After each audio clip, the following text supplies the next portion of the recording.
ನಮಸ್ಕಾರ ಆತ್ಮೀಯರೇ, ಇವತ್ತಿನ ದಿವಸ ನಾವು ಇಲ್ಲಿ ಪ್ರೆಸ್ ಕ್ಲಬ್ ಅಲ್ಲಿ LPG ಬೆಲೆ ಏರಿಕೆ ವಿರುದ್ಧ ನಾವು ಒಂದು ಪ್ರತಿಭಟನೆ ನಡೆಸಿ ಆಟೋ ಚಾಲಕರಿಗೆ ಏನಾದರೂ ಈ ಅಮೆರಿಕ ಇರಾನ್ ಯುದ್ಧದ ವಿಪರೀತ ಪರಿಣಾಮ ಬೀರ್ತಿರೋದು, ಅದರಿಂದ LPG ಬೆಲೆ ತುಂಬಾ ಏರ್ಕೊಂಡು ಹೋಗಿದೆ ಮೊದಲನೇದಾಗಿ. ಇನ್ನೊಂದು, ಅದು ಲಭ್ಯನೂ ಇಲ್ಲ.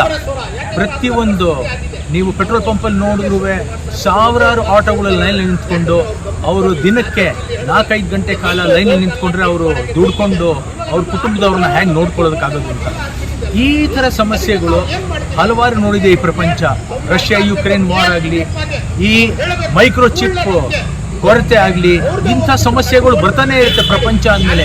ಇದನ್ನು ಹೇಗೆ ಎದುರಿಸೋದು ಅನ್ನೋದು ನಮ್ಮ ಸರ್ಕಾರ, ಕೇಂದ್ರ ಸರ್ಕಾರ, ಮೋದಿ ಸರ್ಕಾರ ಸಂಪೂರ್ಣವಾಗಿ ವಿಫಲವಾಗಿದೆ. ಅವರು ಪ್ರತಿಯೊಂದು ದೇಶ, ಚೈನಾದಲ್ಲಿ ಯಾಕೆ ಈ ಥರ ಲೈನ್ಗಳು ಕಾಣಿಸ್ತಾ ಇಲ್ಲ, ಅಮೆರಿಕಾದಲ್ಲಿ ಯಾಕೆ ಕಾಣಿಸ್ತಾ ಇಲ್ಲ, ಯುರೋಪಲ್ಲಿ ಯಾಕೆ ಕಾಣಿಸ್ತಾ ಇಲ್ಲ? ಯಾಕೆಂದರೆ ಅಲ್ಲಿ ಅರ್ಹ ಹಾಗೂ ಕಾಂಪಿಟೆಂಟ್ ಸರ್ಕಾರಗಳಿದ್ದಾವೆ. ನಮ್ಮ ಸರ್ಕಾರ ಅಯೋಗ್ಯ ಸರ್ಕಾರ, ಕೇಂದ್ರ ಸರ್ಕಾರ, ಮೋದಿ ಸರ್ಕಾರ ಅವ್ರದ್ದು ಸ್ಟ್ರಾಟಜಿಕ್ ರಿಸರ್ವ್ಸ್ ಅಂತ ಇರುತ್ತೆ. ಚೈನಾ, ಅಮೆರಿಕ, ರಷ್ಯಾ ಅವರೆಲ್ಲ ಇವತ್ತಿನ ದಿವಸ ಏನಾರು ಕಚ್ಚಾ ತೈಲ ನಿಂತು ಹೋದರೆ ನೆಕ್ಸ್ಟ್ ಒಂದು 6-8 ತಿಂಗಳವರೆಗೂ ಅವರು ಅಲ್ಲಿ ಪೂರೈಸ್ಕೋತಾರೆ ಆ ರಿಸರ್ವ್ಸಿಂದ. ನಮ್ಮ ಕೇಂದ್ರ ಸರ್ಕಾರ ಇದ್ರಲ್ಲಿ ಸಂಪೂರ್ಣವಾಗಿ ವಿಫಲವಾಗಿದೆ. ಏನಾದ್ರು ಅರ್ಥಕ್ವೇಕ್ ಬಂತು ಅಥವಾ ಫ್ಲಡ್ಸ್ ಬಂದರೆ ಅರ್ಥ ಆಗುತ್ತೆ, ಅದು ಯಾರ ಕೈಯಲ್ಲೂ ಇರಲ್ಲ. ಆದರೆ ನಮ್ಮ ಕೇಂದ್ರ ಸರ್ಕಾರ ಸ್ಟ್ರಾಟಜಿಕ್ ರಿಸರ್ವ್ಸನ್ನು ಇಟ್ಕೊಂಡಿಲ್ಲ. ಈ ಸಮಸ್ಯೆ ಅದರಿಂದನೇ ಬರ್ತಾ ಇದೆ. ಅದಕ್ಕೆ ಈ ಕೇಂದ್ರ ಸರ್ಕಾರಕ್ಕೆ ನಾವು ಒತ್ತಾಯ ಹಾಕ್ತಾ ಇದ್ದೀವಿ.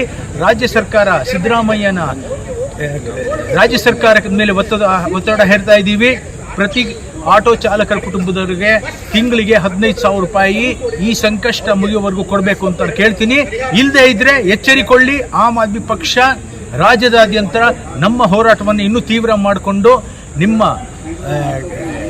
ಸರ್ಕಾರದ ವಿರುದ್ಧ ನಾವು ಪ್ರತಿಭಟನೆ ನಡೆಸ್ತೀವಿ ಅಂತ ಹೇಳಿ 2 ಮಾತನ್ನು ಮುಗಿಸ್ತೀನಿ. ಜೈ ಹಿಂದ್, ಜೈ ಕರ್ನಾಟಕ. ತಾಯಿ ಭುವನೇಶ್ವರ ಆಶೀರ್ವಾದ ಇರಲಿ.